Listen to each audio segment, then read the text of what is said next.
매번 그 순환이 시작할 때 되면 그래도 참석하는 인원들이 좀 있으세요. 그렇죠? 그럼 이제 끝날 때쯤 되면 한 3분의 1이 안 나오시고 그래요. 어느 학원이나 마찬가지인데 악착같이 나오셔야 돼요. 일단은 특히 이제 저녁에 오시는 분들은 강의를 듣는 게 거의 공부의 전부시잖아요. 예? 아니에요? 아, 네. 아, 죄송합니다. 네.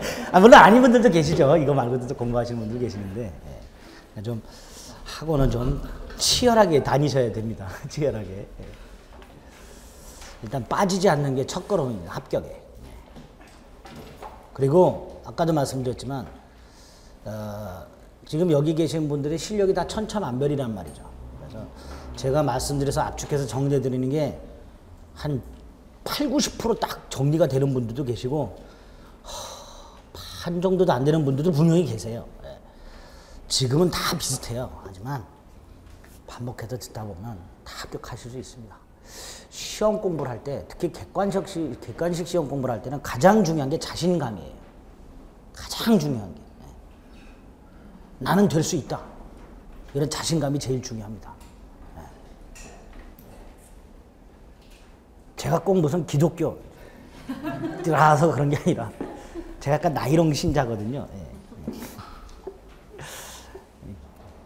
근데 거기에 보면 성경에 보면 아주 좋은 구절들이 많죠. 말한 대로 된다. 말한 대로, 뱉은 대로. 할 수 있다. 나는 된다. 하면 된다. 자꾸 이렇게 자기 최면을 걸어야 공부할 때도 힘이 나는 거지. 아, 나는 안 될 것 같아. 내년 시즌을 대비해야 될 것 같아. 그럼 진짜 내년 시즌을 대비하게 돼요. 말한 대로 돼요. 그러니까 자꾸 나는 된다고 생각하세요. 제일 중요한 게 거의 자만심에 가까운 자신감 있죠. 그게 필요합니다. 네, 그게 필요해. 안 된다고 생각하시면 안 돼요. 된다고 생각하셔야 돼요. 그리고 이 시험은 돼요. 고득점을 목표로 하는 게 아니기 때문에 됩니다. 대부분의 수험생분들이요, 아슬아슬하게 붙어요. 나중에 여러분들 합격자 모임을 딱 했을 때 몇몇 분을 빼고는 대부분 60점, 65점 그 사이에서 붙어요. 대부분이. 합격하는 분들이. 그러니까 대부분 다 아슬아슬하게 붙거나 아슬아슬하게 떨어지거나 그렇잖아요. 그렇죠? 근데 아슬아슬하게 떨어지는 일이 없어야 돼. 그러면 꾸준히 나오고 자신감을 갖는 게. 이 자신감만 있어도 나중에 시험장에서 몇 개는 먹고 들어갑니다. 진짜. 내가 이건 것 같아 하고 확 찍은 거 하고 이건 것 같긴 한데 이거 같기도 해. 오락가락하다 찍은 거하고는 이 확률이 달라요. 아시겠죠? 뭐 뿌시럭거리지 마시고 자신감을 가지세요. 자, 이제 법률의 효력 요건 중에서 의사표시라는 놈이 갖춰야 될 요건을 보겠습니다. 먼저 의사표시가 뭔지는 대충 뜻은 우리가 앞에서 봤어요. 일단 의사표시는 맨 끝이 법률 사실이다로 끝이 나야 될 것이고요. 법률행위의 필수 요소다 이런 말이 들어가야 될 것이고요. 그 다음에 의사 표시한 대로 효과가 나타난다 뭐 이렇게 생각하시면 돼요. 합치면 뭔가 법률 효과를 의욕하는 내심의 의사를 외부에 표시하는 행위로서 법률행위의 필수 불가결의 요소가 되는 법률 사실을 말한다 뭐 이렇게 얘기가 됩니다. 이게 의사표시가 돼요. 법률행위 관계와는 아까 찐빵과 안고로 설명을 드렸었고요. 이러한 의사표시의 구성 요소가 있어요. 뭔가를 바라는 거 효과의사하고요. 그걸 말이나 행동으로 나타내는 거 표시행위하고. 의사표시의 구성 요소는 이렇게 효과의사하고 표시행위 두 가지입니다. 요거 가끔 표시의사라고 나오는 경우가 있어요. 틀려요. 표시의사는 의사표시의 구성 요소가 아닙니다. 효과의사라고 해서 뭔가를 바라는 거 이게 효과의사예요. 내가 뭔가를 원하는 거 이게 효과의사가 됩니다. 그런데 이 효과의사가 두 개가 있어요. 원래부터 생각하고 있는 내심적 효과의사하고 요 표시행위로 추측되는 표시상 효과의사하고. 왜 이렇게 달라진다고 했어요? 아까 문제에서 봤던 거 98만 원을 받을 생각을 해요. 근데 89만 원이라고 표시했어요. 의뢰 입장에서는 값이 98만 원이라고 생각하고 있다는 걸 알 리가 없으니까 요 놈은 89만 원에 팔 생각을 하고 있구나라고 판단하겠죠. 이렇게 상대방 입장에서 표시행위로부터 추측을 하여 단정을 지은 추단된 의사를 표시상해 효과의사라고 합니다. 이때 이 내심적 효과의사와 표시상해 효과의사 중에 어떤 걸 중점으로 할 것인가? 당연히 요거를 중점으로 하게 돼요. 법률행위 해석에서 뭐하고 연결된다? 규범적 해석. 이걸 표시주의라고 합니다.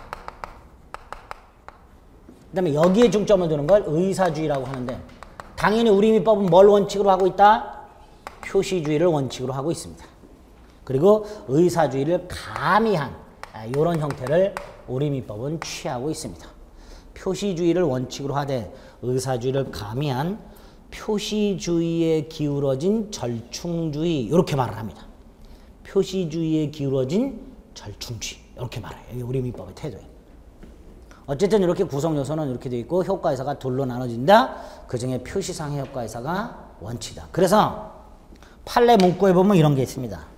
상대방이 표의자의 내심의 의사를 알 수 없다면 효과의사의 본체가 되는 것은 표시상해 효과의사다. 즉 표시행위로부터 추단된 의사가 효과의사의 본체가 된다.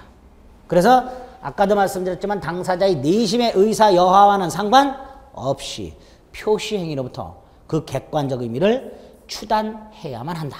이렇게 판례는 얘기하게 됩니다. 표시행위를 원칙으로 해요. 표시주의를.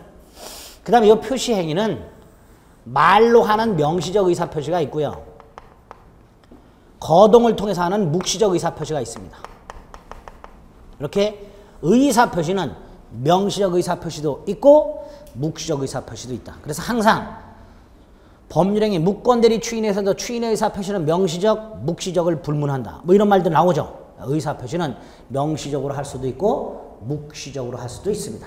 침묵만 조심하시면 되는데 침묵은 원칙적으로 의사표시가 아니다. 다만 이 침묵을 의사표시로 하게 하는 특별한 정황이 존재하고 그 정황을 침묵자가 알고 있다면 예외적으로 묵시적 의사표시에 포함될 수 있다.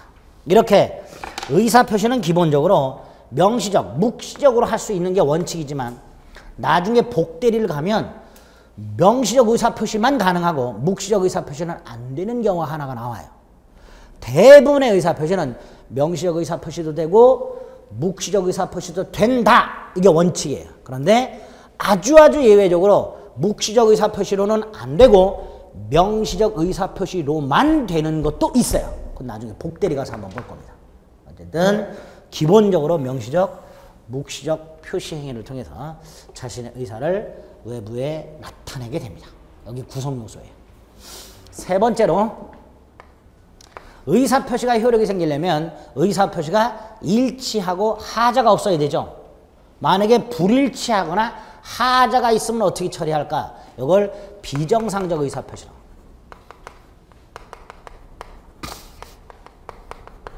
이 비정상적 의사표시 두 개가 있는 거예요. 의사표시가 불일치하는 게 있어요. 이걸 뭐라고 부르죠? 의사의 흠결 이렇게 불러요.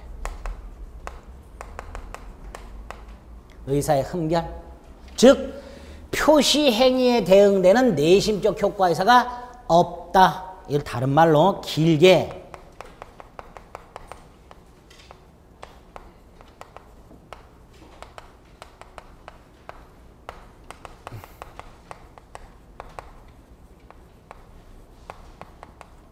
요렇게도 말을 해요. 표시 행위에 대응하는 내심적 효과의사가 결여되어 있다. 이렇게도 말을 합니다. 이 말은 의사표시가 불일치한다라는 뜻이다. 이렇게 머릿속에 박으세요. 표시 행위에 일치하는 내심적 효과의사가 없다. 줄여서 의사의 흠결 이렇게 부릅니다. 이거를 표의자가 알고 있는 게 있어요. 이걸 의식적 흠결. 표의자가 모르고 있는 게 있어요. 무의식적 흠결.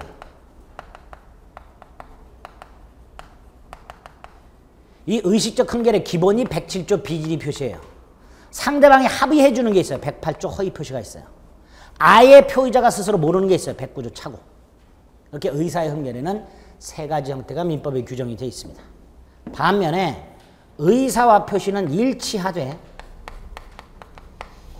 이 의사를 결정해서 표시하는 과정에 외부에서 간섭이 있어요.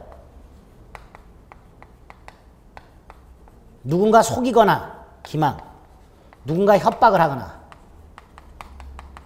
원래 의사표시라는 것은 누구의 간섭도 받지 않고 자유로운 상태에서 의사를 결정짓고 표시 행위를 해야 되는 거예요. 그렇죠?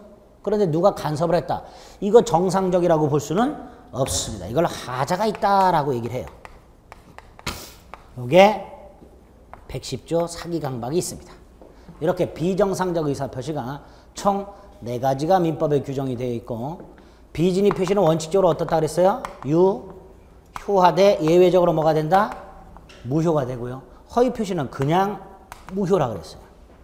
반면에 착오나 사기강박은 유효하지만 뭐 할 수 있다? 취소할 수 있고 취소를 해야 무효가 됩니다. 취소를 해야 무효가 됩니다. 이럴 때 아까 목적 요건을 갖추지 못했을 때는 절대적 무효예요. 절대적 무효라는 건 선의의 제3자에게도 대항할 수 있습니다. 그래서 여기에 뭔가 문제가 생겨서 무효나 취소가 되면 절대적 무효, 절대적 취소예요. 선의의 제3자도 보호를 받지 못해요. 근데 여기에 문제가 생겼을 때는 선의의 제3자는 보호를 받습니다.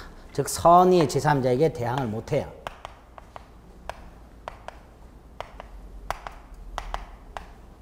그래서 머릿속으로 이렇게 나눠 놓으시면 돼요. 위에 있는 이 2개, 이게 요건을 갖추지 못했다. 의사 무능력자의 범죄에는 무효가 됐다. 행위 무능력자의 행위로서 제한 능력자의 행위로서 취소가 됐다. 확정 가능 적법 사회적 타당성을 갖추지 못해서 무효가 됐다. 절대적 무효, 절대적 취소. 선의 제3자조차 보호받지 못한다. 근데 의사표시에 문제가 있었다. 그럴 때는 상대적 무효, 상대적 취소. 선의 제3자에게 대항하지 못한다. 딱 이렇게 나눠서 머릿속에 기억을 해두시면 돼요. 일단 이렇게 머리에 틀을 잡고 비진의 표시부터 봐주시면 됩니다. 우리 교재에 보면 230페이지 비진의 표시라고 되어 있습니다.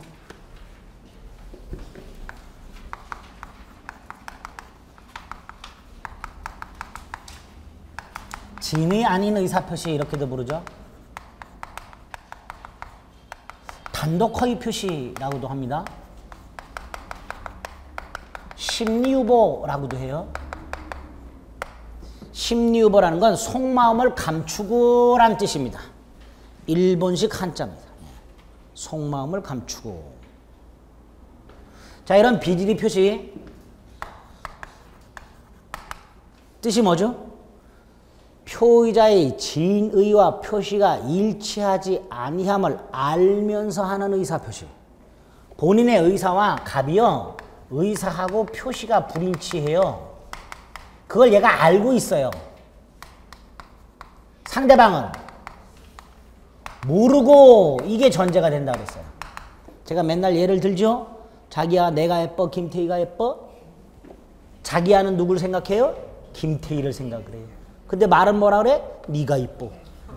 그걸 말하는 갑이 알아 몰라? 알아. 알면서 뻘쭘해. 속으로는. 김태희가 훨씬 이쁜데도 네가 이쁘다라고 얘기하는 본인이 얼마나 고통스럽겠어요. 그렇죠? 알면서 하는 거야. 근데 상대방은 그래도 좋대. 히 웃어. 모르니까. 알면은 핥혀. 거짓말하지 마 이 자식아 이러면서. 나도 내가 알아 이 자식아. 김태희가 더 이쁘다는 거 거짓말하지 마. 이렇게. 모르고 있는 게 전제가 깔리는 거예요. 이렇게. 비진의 표시란 의사 표시가 불일치한다는 걸 표의자가 스스로 알면서 하는 거고 상대방은 모르고 있다는 게 전제가 깔리는 거예요. 그래서 비진의 표시의 대표적인 예가 우리가 그냥 시쳇말로 하는 거짓말 같은 거, 이게 비진의 표시가 되는 거고, 판례사 나오는 게 뭐가 있어요? 거짓 사직서 제출이 나오는 거예요. 거짓 사직서 제출은 특히 사직의 의사가 있다 없다? 없는데 사직서를 제출하는 경우. 이런 것들이 비진의 표시가 됩니다. 사례 형태는 조금 이따 보고요. 사례 형태로 나오는 게 거짓 증여가 나옵니다.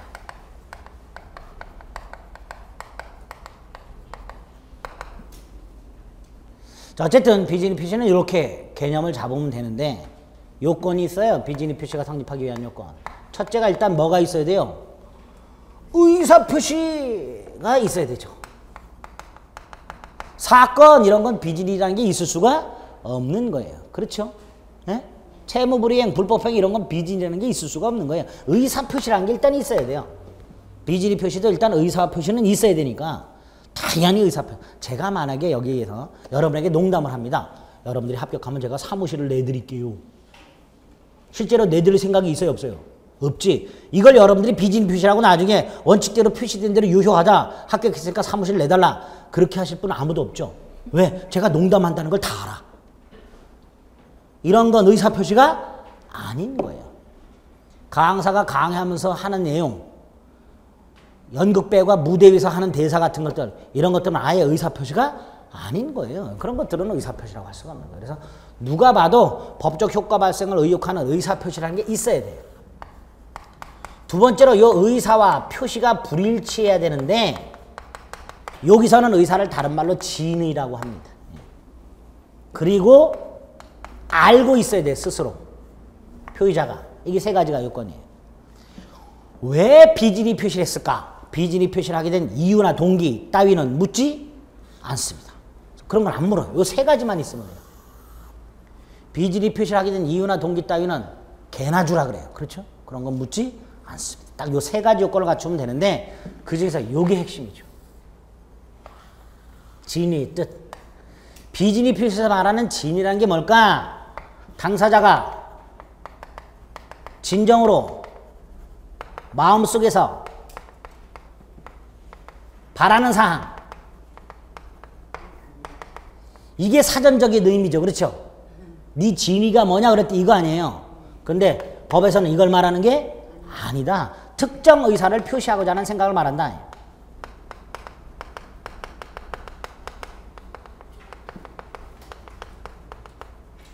이유가 왜냐? 강박 때문에 그렇다. 갑이 을로부터 강박을 당하여 재산을 증여를 하고 있더라. 이때 갑. 강박에 의해서 재산을 강제로 뺏긴다. 나중에 도로 찾아야겠다라는 게 본심으로 설령 잠재되어 있다 하더라도 일단 살아야 되겠으니까 증여를 하기로 하고 증여의사를 표시한 이상 내심적 효과의사가 결여된 비진의 표시라고 할 수는 없다. 당시 상황에서 최선이라고 판단을 하고 의사를 표시했다면 나중에 강박을 이유로 취소할 수 있을지언정 비진의 표시가 되는 것은 아니다. 반드시 기억을 하셔야 됩니다. 비진의 표시에서 말하는 진의 개념. 강박에 의해서나마 재산을 증여하기로 하고 증여의사를 표시한 이상 비진의 표시라고 볼 수는 없다. 두 번째, 재산을 강제로 뺏긴다는 것이 본심으로 잠재되어 있다 하더라도 일단 증여하기로 하고 증여의사를 표시한 이상 내심적 효과의사가 결여된 것이라고 할 수는 없다. 당시 상황에서 최선이라고 판단하고 의사를 표시했다면 비진의 표시라고 할 수는 없다. 이렇게 될 거예요. 그렇죠? 근데 이제 요거하고 좀 조심하실 게 대출을 받을 수 없는 갑을 위하여 자신 명의로 대출.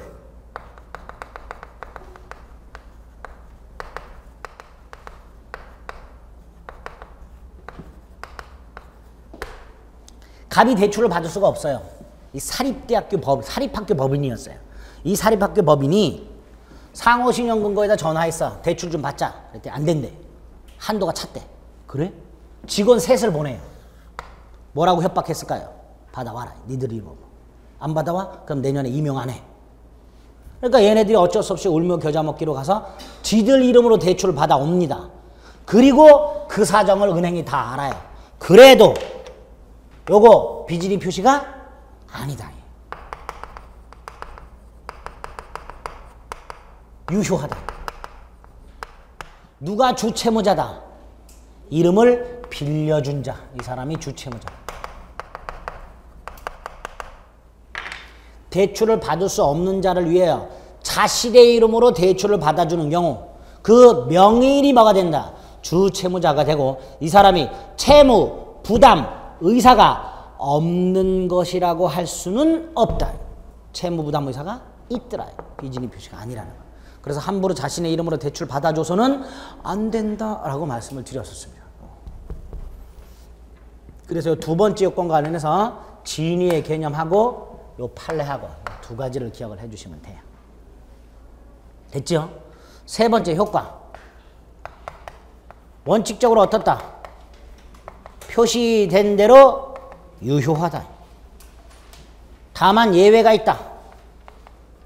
특히 이 예외는 107조 1항 단서라는 표현까지 기억하셔야 돼요. 107조 1항 단서에 뭐라고 되어 있어요? 상대방이 표의자의 진위 아님을 알았거나 알 수 있었을 경우, 알았거나를 뭐라 하죠? 악의. 알 수 있었다를 뭐라 하죠? 과실. 상대방이 이렇게 악의 또는 과실이 있다면 뭐가 된다? 무효가 된다.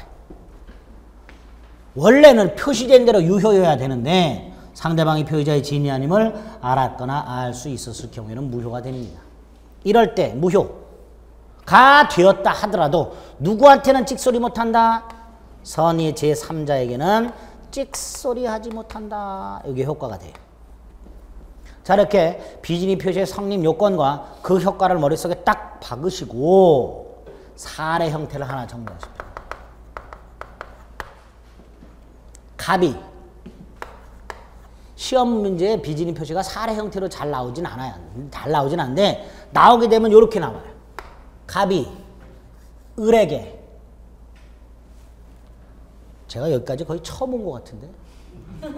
그렇죠? 그렇죠? 네. 여기 서 있으니까 저 기둥이 안 보여요. 저 기둥이. 처음인 것 같아요. 여기까지. 여기까지는 온 적이 있는 것 같은데. 미쳤나 봐. 원래 여기까지 안 오는데. 갑이 을에게 증여 의사 없이 동산을 증여한 것도 사례 형태가 있었고 부동산을 증여한 것도 있었어요. 부동산으로 가겠습니다. 등기까지 넘겨줬어요. 증여 의사 없이 증여하기로 했으니까 비진위 표시죠. 원칙적으로 유효 무효. 원칙 유효 무효. 따라서 소유자는 누구? 을. 그래서 을과 거래한 병은 소유자하고 거래했으니까 선, 악, 묻지 않고 소유권 취득. 이렇게 되겠죠. 그런데 이 을이 알았거나 알 수 있었어요. 그러면 뭐가 되고? 무효가 되고 을은 소유권을 취득할 수가 없다. 그런데 팔아먹었다. 병한테. 병, 선이라면 소유권을 취득한다. 악이라면 소유권을 취득하지 못한다. 무효가 되었다 하더라도 선의 제3자에게는 대항하지 못한다. 이렇게 일단 나누셔야 돼요. 여기에다가 을이 알았거나 알 수 있었을 경우에 무효가 되지요. 그럼 반대로 유효하려면 을은 선의 무과실. 을은 선이면서 뭐까지 있어야 돼요? 무과실. 이럴 때 이 을의 선의 무과실이 추정. 조심하실 것은요. 뒤에 점유에서 무과실 점유는 추정이 안 됐죠. 그래 안 그래요? 이건 점유가 아니에요. 이건 그냥 선이 무과실일 거고요. 그냥 판례가 추정을 해요. 무과실 점유는 추정이 안 되는데 그건 무과실 점유가 추정이 안 되는 거고. 예? 여기서 을의 선의 무과실은 추정이 됩니다. 따라서 을은 스스로 선의 무과실을 증명할 필요가 있다 없다? 없다. 없다. 그래서 무효 주장자가 상대방의 악의 또는 과실을 입증. 됐죠? 자, 이걸 입증을 해서 무효가 되었다 하더라도 제3자의 선의는 뭐? 추정. 이것도 추정. 따라서 제3자는 스스로 선임을 증명할 필요가 있다 없다? 없다. 제3자는 선임을 증명할 필요가 없다. 이때 또 하나 조심하실 거. 제3자는 선의이기만 하면 충분하고 무과실을 요하지는 않는다. 거기까지. 제3자는 선이면 충분하고 무과실까지 요구되지는 아니한다. 이런 것들을 구별을 좀 정밀하게 해 두실 필요가 있는 거예요. 유효하려면 상대방은 선의 무과실. 선의 무과실 추정되니까 스스로 증명이 필요 없다. 상대방의 악의 또는 과실을 무효 주장자가 입증. 입증을 했다 하더라도 제3자에게 넘어갔다. 제3자 선의는 추정. 제3자가 스스로 선임을 증명할 필요가 없고 제3자는 선이기만 하면 족하고 무과실까지 요구되지는 아니한다. 이런 것들이 기억나시면 돼요. 이렇게 사례 형태로 나오는 걸 조심을 좀 해 주실 필요가 있습니다.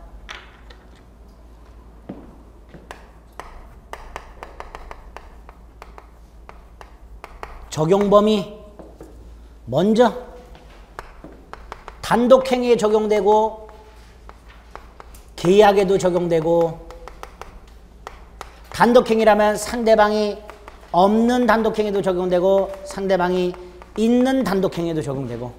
자, 다른 거 다 필요 없어요. 요거 조심하세요. 상대방 없는 단독행위 적용된다는 거. 자, 상대방 없는 단독행위 유죄포, 유언, 재단법의 설립행위, 동산소유권 포기. 자, 동산소유권 포기가 비진이야. 동산을 소유권 포기할 생각이 없어. 없는데 포기하는 척 적용된다. 그리고 언제나 유효. 왜? 상대방이 없기 때문에 107조 1항 단서가 적용될 여지가 없어.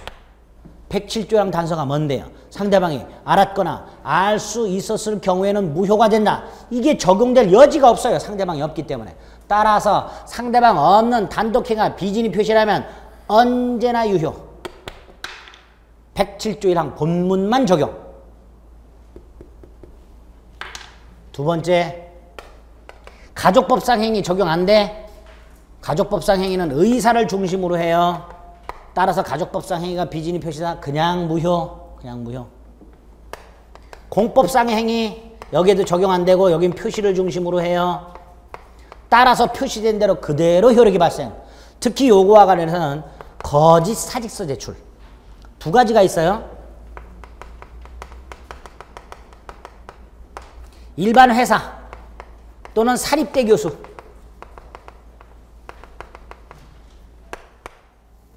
일반 회사원이나 사립대 교수가 거짓으로 사직서를 제출했어요. 원칙 표시된 대로 유효. 사직 효과는 그대로 발생한다. 근데 국립대 교수, 공무원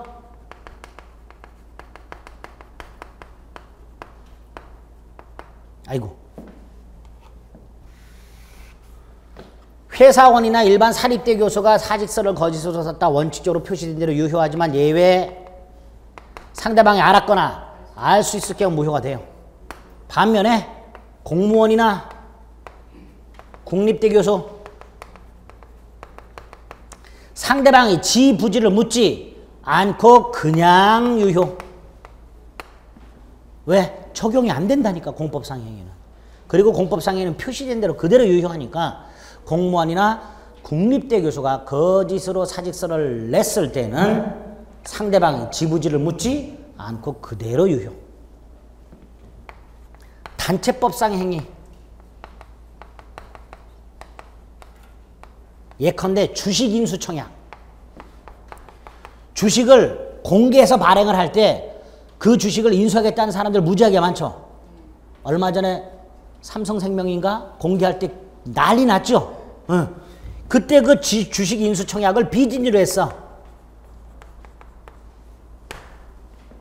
그 단체법상 행위에 적용되냐? 적용돼. 적용되는데 107조 1항 본문만 적용. 107조 1항 뭐만 적용? 본문만 적용되니까 언제나 유효. 이것도 언제나 유효. 그래서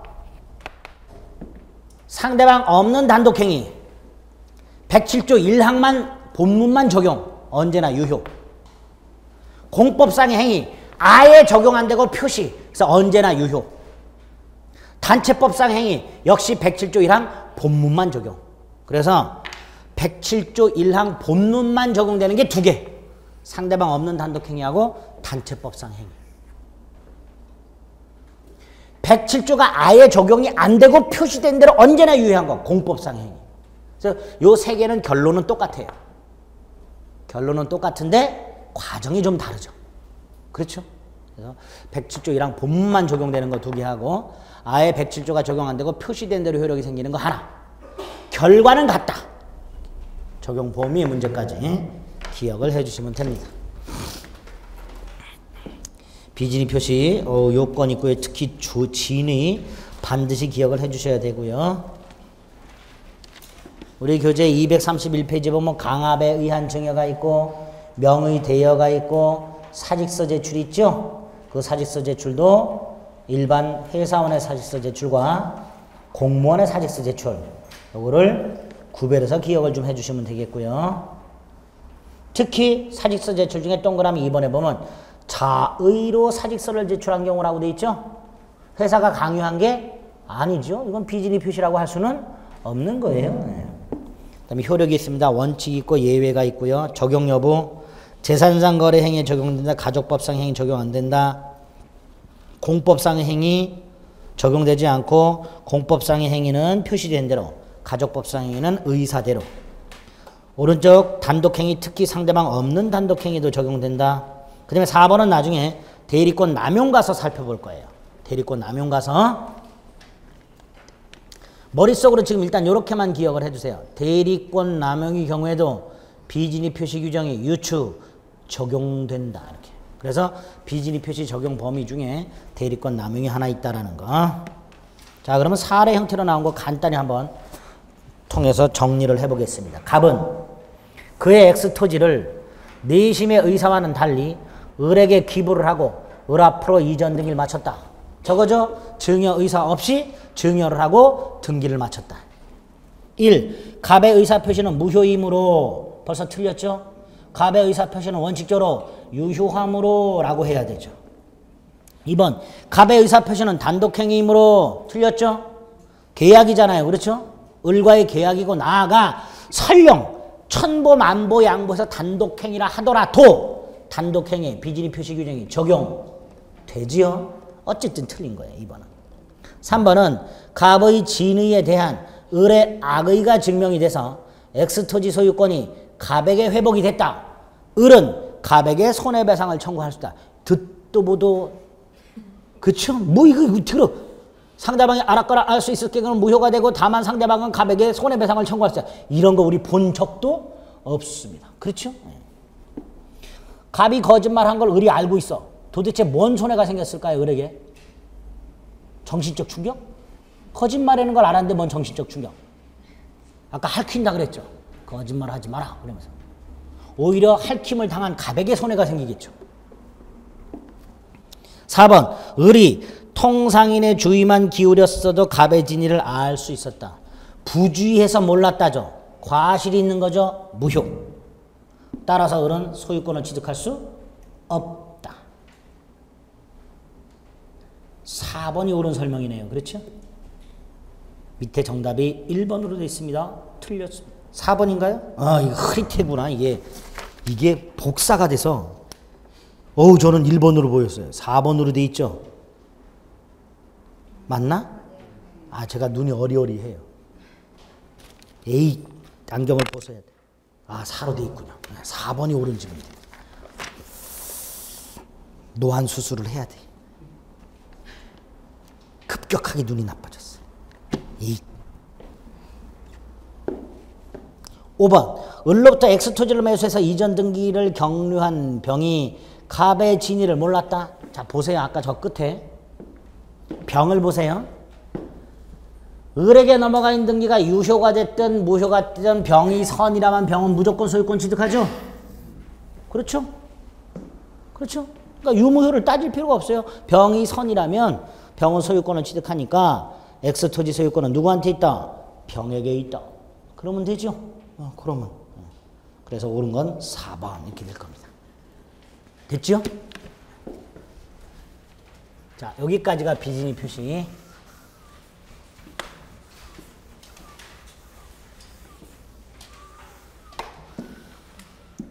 이것도 지울래요. 이만큼 써놨으면 여러분들 머릿속에 들어있으시겠죠? 쉬는 시간에 이거 계속 쳐다보셨죠? 네?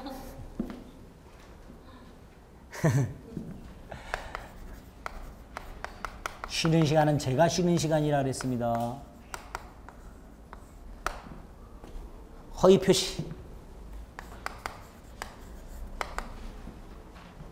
일단 허위 표시는 비진의 표시가 있어요. 통정 허위 표시라고도 하는데요. 이 비진이 표시에 대해서 상대방이 합의를 해주는 겁니다. 합의. 갑이 거짓말을 하는데 상대방이 합의를 해줘요. 갑이 을을 좋아하는데 을이 자기한테 관심을 안 보이니까 질투심을 유발시킬 목적으로 을의 친구 병을 불러서 야, 을병을 만나는 자리에서 내가 가가지고 병 너한테 좋아하겠다, 좋아한다, 사귀자라고 말을 할 테니까 네가 맞장구 좀 쳐줘라. 그랬더니 병이 재밌겠대. 이런 게 허위 표시예요. 이런 게 허위 표시입니다. 당연히 갑이 병을 좋아하는 게 아니고 병도 그걸 알아. 알면서 합의까지 해줬어. 비진이 표시에서 상대방이 알았거나 알 수 있었을 경우 무효인데 이건 상대방이 뭐까지 해줬어요? 합의까지 해줬으니까 당연히 무효 이렇게 되겠죠.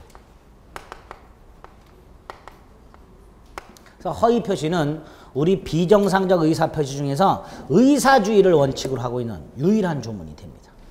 원칙적으로 의사대로 효력은 발생하지 아니한다. 이게 허위 표시가 되는 거예요. 대표적인 예가 뭐가 있어요? 가장매매. 이건 사례 형태로 조금 이따 보실 거예요. 가장매매.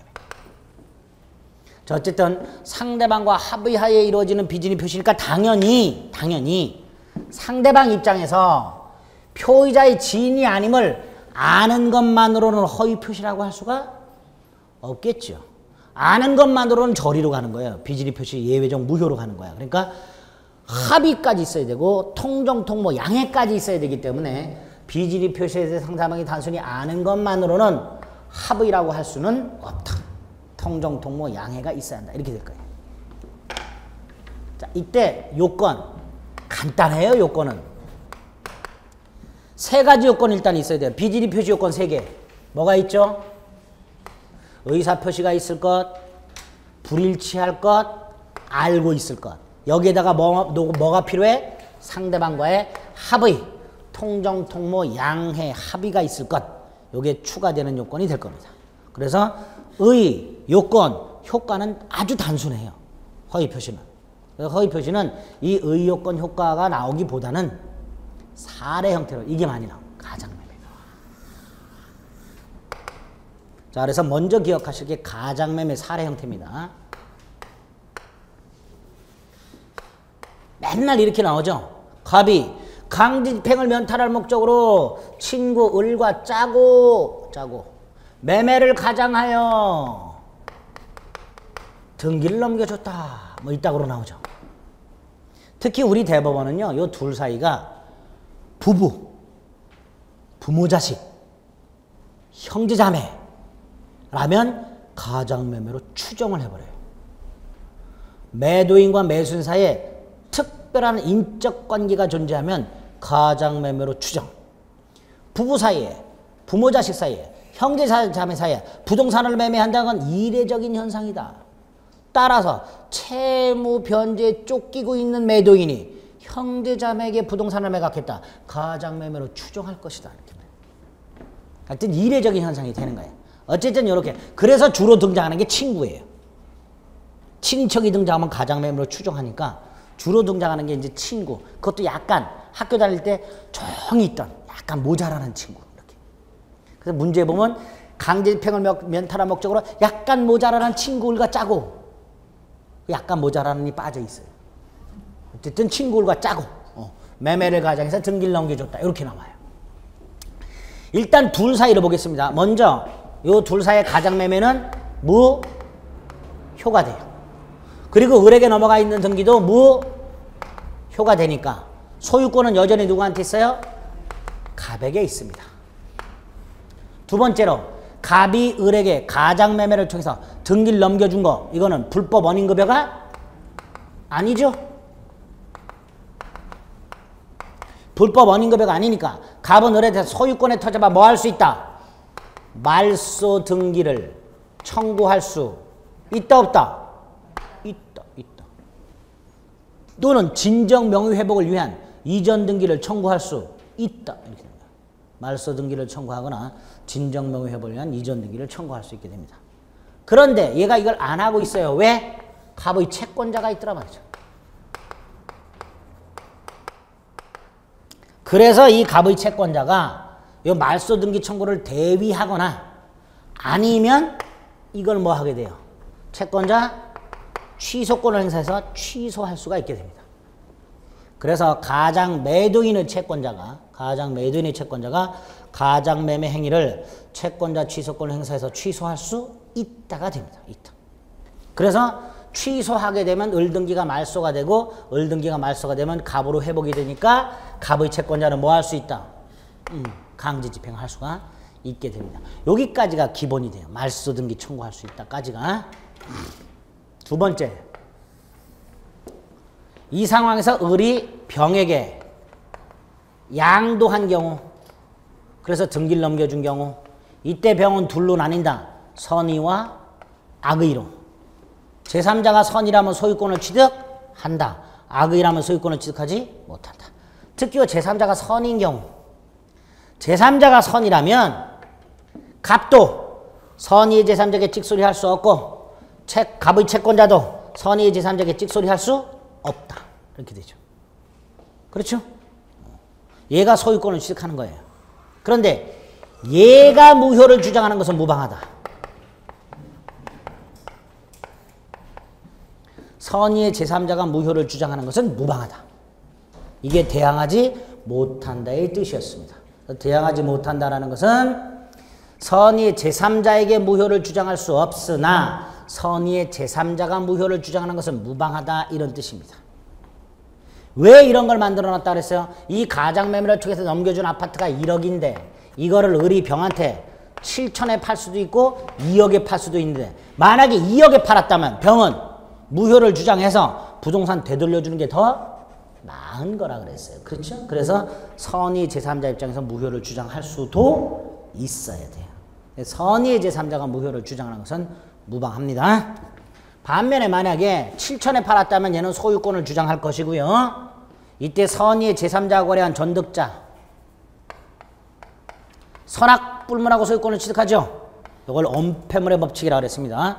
선의의 제3자가 보호가 됨으로써 선의의 제3자가 권리를 취득했다면 선의의 제3자가 거래한 전득자는 선, 악 불문하고 보호된다. 엄폐물의 법칙. 반면에 제3자가 악의라면 제3자는 권리를 취득하지 못하죠. 이때 요놈과 거래한 전득자가 선악이 있을 수 있다. 이때 전득자가 선이라면 보호된다.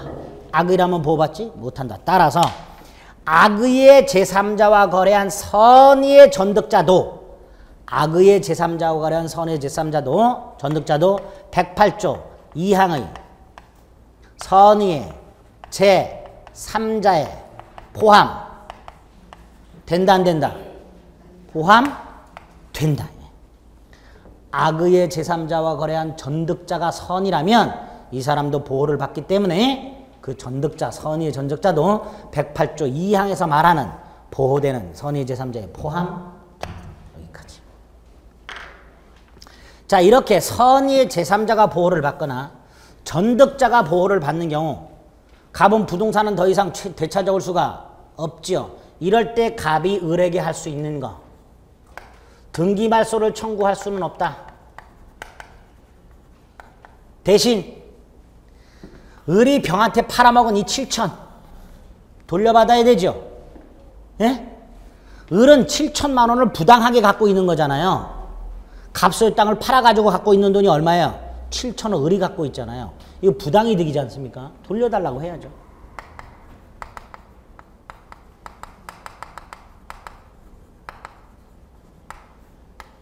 그런데 갑이 7천 부당이득 반환 청구했어요. 돌려받았어요. 여전히 손해가 얼마 남아있어요, 갑은? 아까 얼마짜리 땅이었어요? 1억짜리 땅을 을이 얼마에 팔아쳐먹었어요? 그거 돌려받았어요, 갑이. 그래도 아직 갑은 손해가 남았어. 얼마? 3천. 받아야죠. 여러분이 갑이야. 1억짜리 땅을 친구를 믿고 넘겨놨어. 그랬더니 7천을 팔아쳐먹었어. 쫓아가서 7천 달라 그래야죠.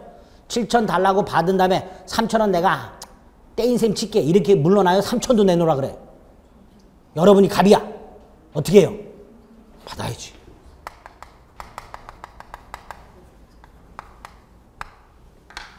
이때 이 3천 손해배상 청구 진짜 권리예요? 가짜 권리예요? 이거 진짜 권리예요? 가짜 권리예요? 진짜 권리죠. 진짜 삼촌 손해가 생겼잖아요. 그러니까 이걸 산 사람, 양수인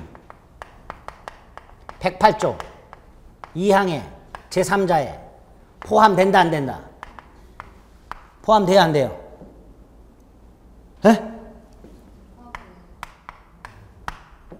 108조 2항에서 말하는 제3자는 가짜를 진짜로 믿고 거래한 사람이에요. 가짜를 진짜로 믿고 거래한 사람이 보호되는 거예요. 그게 여기서 말하는 108조 2항의 제3자예요. 근데 요거는 진짜 권리를 넘겨받은 사람이죠. 그러니까 굳이 여기에 포함시켜서 선의만 보호를 할 이유가 없어요. 얘는 진짜 권리를 취득한 놈이에요. 자, 가장매매 기한 손해배상 청구권의 양수인. 예? 가장매매 기한 손해배상 청구권의 양수인 108조 2항의 제3자에 해당하지 않는다. 진짜 권리를 취득한 놈이니까. 됐죠? 이렇게. 가번으로 상대로 부당이득 반환 청구나 손해배상 청구할 수 있다.